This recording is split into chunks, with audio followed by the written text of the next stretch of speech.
So growing up, there was a few influencers in my life that really shaped what I wanted to do in life. And these two guys are from Mexico.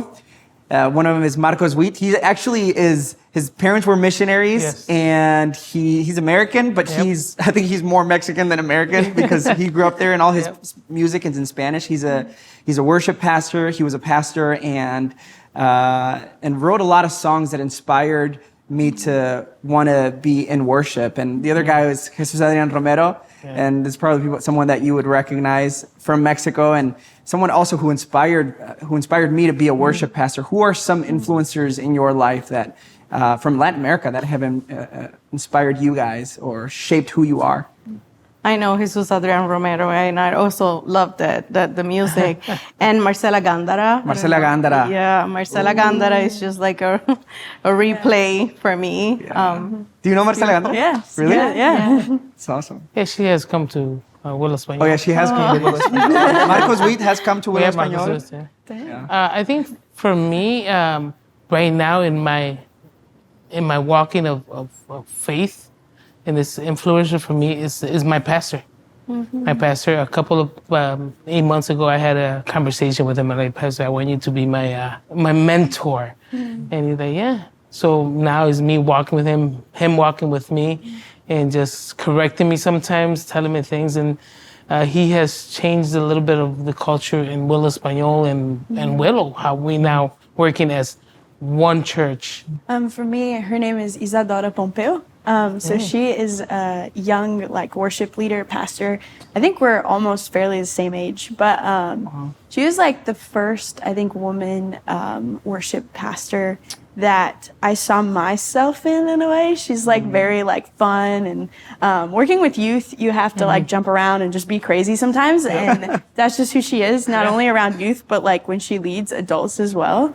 I like to tell my parents that I'm going to meet her one day and we're going to be best friends. That's just going to happen. Yeah, you never know. But you never know. She's just really cool. And she writes her own music, and it's very personal to her and what she goes through, and I connect with it really well. And so I think even just as a young woman in ministry as a whole, and as a woman in ministry, I think sometimes we don't have a lot of people that we can look up to. But she's someone that is young and that I can look up to in just the ways that she approaches worship, approaches congregational worship, and worshiping with young people and all that stuff. And so it's just really cool to have someone that I can look up to. Maybe one day you'll meet her. Yeah, I mean, I hope so. So, hey, if you're watching this, hit me up. I'd love to meet you. Let's be best friends. What is your email, or how do you say it? Instagram. What is your Kesia Pereira on Instagram. And, nice. and MarioGonzalez.jr. Like and follow. If someone were to ask you, how can I best support you? How can I best love you? Your culture, your family, your background, what would you say to them? For that is get to know us. Who we are, where we come from. I think that's one point. Just get to know us, who we are.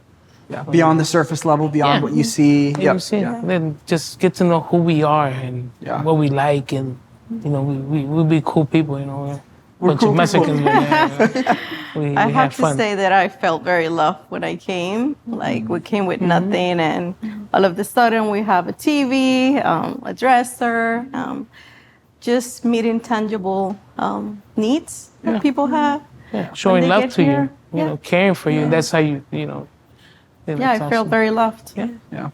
I think for me, it's understanding the difference. I think as a Brazilian, we get just lumped in sometimes with the Spanish-speaking community, and that's great. I love y'all. You guys are amazing. Don't get me wrong. But just even that understanding that, the Brazilian culture is a beautiful culture in itself. And just that understanding of no, we do not speak Spanish. And we try, but it's very different. And so I think for me personally, just understanding that differentiation and knowing that we love each other, but it's very two different cultures. There's a lot of similarities. Yeah, Kesia, I agree. Even when you look at Willow Español is made up of so many different cultures and ethnicities and backgrounds. Like we have Guatemalans, people from El Salvador, people from Costa Rica, Salvador. Peru, Colombia. and Colombians, and there's just and not even to speak about, like, I think we don't often talk about the fact that there's Afro Latinos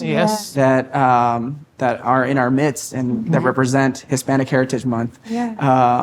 Something for me that if I could tell someone this is and how to best care for Latinos is, when I see a tragedy happening in the news and it's a Latino, someone who's Hispanic, my heart just drops because my mind goes to, now we're going to be generalized because of that tragedy. And if I were to ask if someone were to ask me, how do I best care for you? Don't generalize us for one person's mistake, and there are people in our midst that do it, that get it wrong.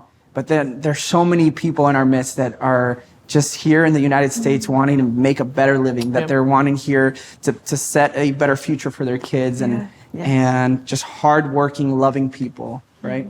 Yeah. And even as we're talking about this, I think a challenge that I have for our church is to, like, even today, get to know someone who is Latino, get to know someone who is Hispanic, and actually, I'll give them the freedom to today. If you see a Latino, just ask them, like, hey, can we have dinner? Can I get to know you? And so that'd be a challenge. Get to know someone outside of your culture, outside of your space, your safe space. Yeah. I think that's very, very good, Mary, that you said that sit down and eat. Yeah. I think that's the best part. Yeah. Because every Latino likes to eat, right? Oh, yeah. Invite them to eat. Yeah, invite them to eat. Yeah, invite them to eat. See who they are, and that's how you get to know.